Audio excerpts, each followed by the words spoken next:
We have done interviews on cities before, but man, this one takes the cake. The War by the Lakeshore, where two crews went back and forth, but one crew was just a bit more. How can we say this? One crew just didn't care at all. If they caught you at the beach, bang. If they caught you moving in your house, bang. You could be walking to your own basketball banquet, it literally didn't matter. They were the closest thing you can get to being a Chicago hood.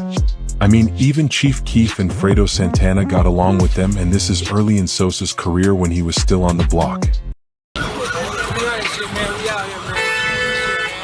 Hey, GMB paid niggas, ask your bitch who I am, nigga.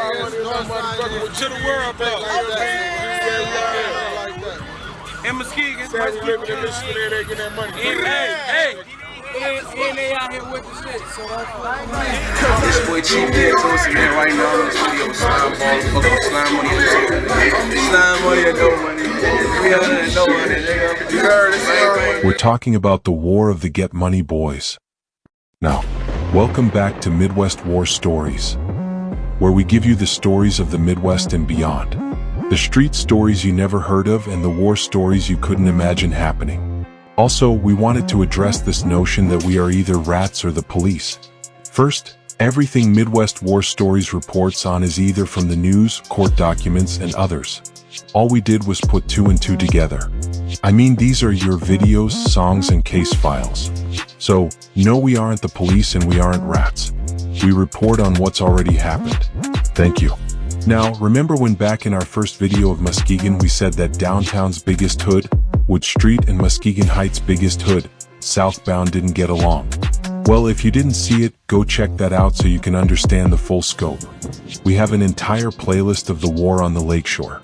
In November 28, 2011, a man from the Mason named Morris Darnell Clemens got jumped the weekend prior and was driving through the Wood Street neighborhood looking for people from the area.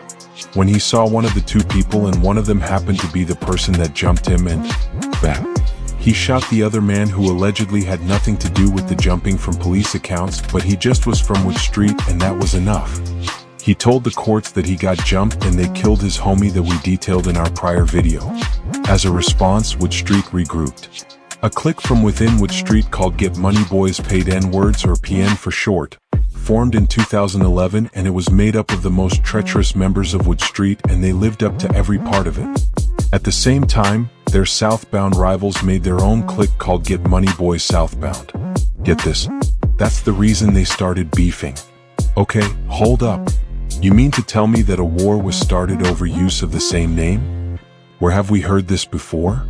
Oh yeah, with Blade Icewood of Detroit Street Lord Cheddar Boys and Wipeout's East Side Cheddar Boys. And the results are very similar too. There was back and forth on Facebook and dices and songs. GMB PNs was making moves. They had videos done by Jordan Tower when he was basically the no-jumper of YouTube at that point. He was that big and he did multiple GMB PN videos. Plus, the Chicago connections they had with Sosa, Fredo, and GBE. In Cali with Mansfields. Plus the East Coast and down south with 9 Trey. GMB PNs were making major moves which made them even more of a force than what they already were. GMB SB kept their hustles more local, and in some ways, that pushed more of the dices. Because they felt that they had more control over the city and they wanted to test that theory. Now remember we said earlier that GMB PNs were made of their most ruthless members, right? Keep that in mind. On January 24th, Kente Jones and his friend Myron Jackson went to the Wood Street Market, one of the main locations and main stores of the Wood Street neighborhood. Around 12 noon, went inside and took a picture taunting and disrespecting Wood Street and uploaded it to Facebook. But it would cost him dearly. Around 5 p.m. at dusk, a minivan rolled by at about 10 miles per hour northbound on 6th toward Hackley Avenue, from right to left as seen from the house, he testified. The witness, who said he was lifting one end of a couch and facing the street, standing just inside the doorway of an enclosed front porch, when, bang. He said he saw and heard two men, one of them Spears, fire a total of about 8 shots at the house. One of them struck Jones, who said he was hit, the witness testified. The witness said some of the other men stayed with Jones while the witness took Jones' coat, containing money and drugs, and Jones' handgun from a car, and brought them to Jones' father, Kenyatta Jones, at another house in Muskegon Heights. This caused a huge rift in the Heights. Kente was an extremely beloved figure, a well-loved and a very cherished individual. This unnecessary violence put a spotlight from the state and federal government. From that, a gang indictment, the first of its kind in the city of Muskegon, was used against the alleged killer, Isaiah Spears. If convicted, it can add 20 years to any sentence someone receives, and a guy allegedly named Quan, who was holding the couch with Kente as he brought the couch and testified that he seen Spears. From that, the government also pulled a music video with Spears, also known as Chino, where he said, "Knock the N-word off his effing steps." We play for keeps, you try, you getting killed, you try, you getting killed, nigga. Can't move out toe max, nigga try me, I'm blowing fast. Leo ass up in the casket, that Mac, that bitch be too ready. High lows hit his fucking hat, knock the nigga out his fucking steps. High lows hit his fucking hat, knock the nigga out his fucking steps. GMBPN started really pushing a line, and they wanted it to be known. If you mess with them, speak on them, or diss them, they have a way of handling you. Later that year, tensions would rise between the Mason and Wood Street again as well, where one of the young Mason members was pushing a Wood Street K movement. From what we were told, it was due to a similar situation as the Kente situation. Some guys from the Mason came to what they considered to be Wood Street's territory to antagonize them like Kente did at the Wood Street Market. The only thing is, this picture that jump-started the beef again isn't really in Wood Street's main territory. This is on Pine and Iona.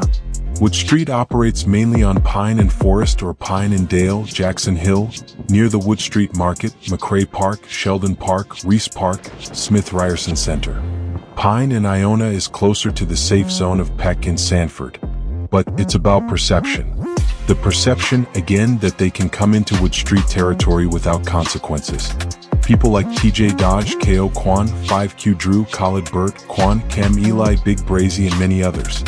This is also during the time that the younger generation of Mason Street flipped from being Crips to Pyrus. Eli was frontlining the movement. Just as he was jumping off the porch, as you can see in the video, they respected him as a blood even though he hadn't done his 45 seconds. Which basically means you fight someone from that hood for 45 seconds to prove that you have the heart to fight if your enemies were to approach you. But he was already willing to fight anyone from Wood Street. Eli had been dissing Wood Street for weeks and going back and forth on Facebook until there was no more conversations. No, we just fucking with you, man. I fuck with you, though. You my nigga, though. Yeah. If you ain't shit, you my nigga. WSK, you feel me? Wood Street Killer, you one of You the already know, members, yeah, you we feel me? K all day, nigga. MSP in the Bay, nigga. You already feel know me? we stay, nigga. You feel me? 800 rounds, you know it's gonna You spray. feel me?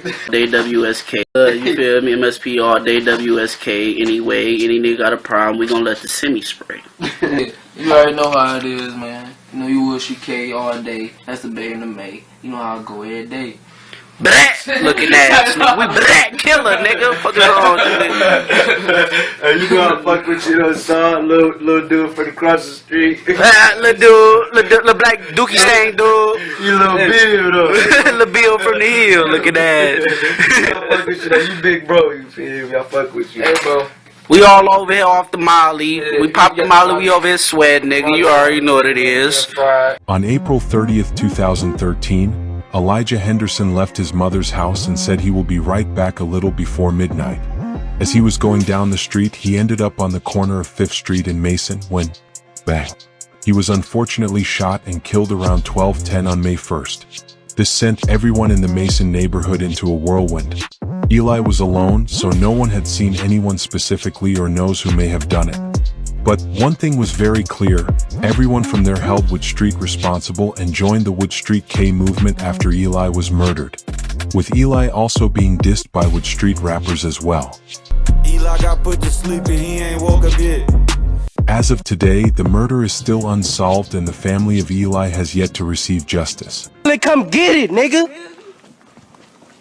Yeah, we going up here until Elijah died at, so we gonna have a moment of silence for my baby. You feel me? My little brother. Not a day go by when we don't think about that nigga. I made it through the show. We get lit every day for that nigga. Just to hear his voice again. Just to hear his voice again, man. You feel me? Hold on, let me get ready. This is what we do. Man. Fuck that shit. Feel me? Rest in peace, my baby, man. Oh shit. Look at Reed.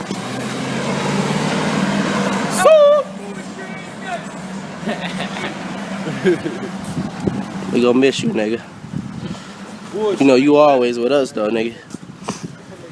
For real, getting high with every blunt we roll up. You right there smoking it with us, nigga.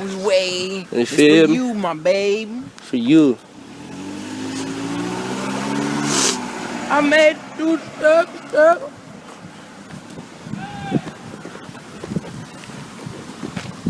Show whack ass. Hold up! Bitch ass. This is only the start of the war on the lakeshore with the GMB crews going at each other. Stay tuned for part 2 of the GMB series as we will detail the next situations that ended in one of the wildest mass shootings in Muskegon history, and other crimes that ended up bringing in the new gang law.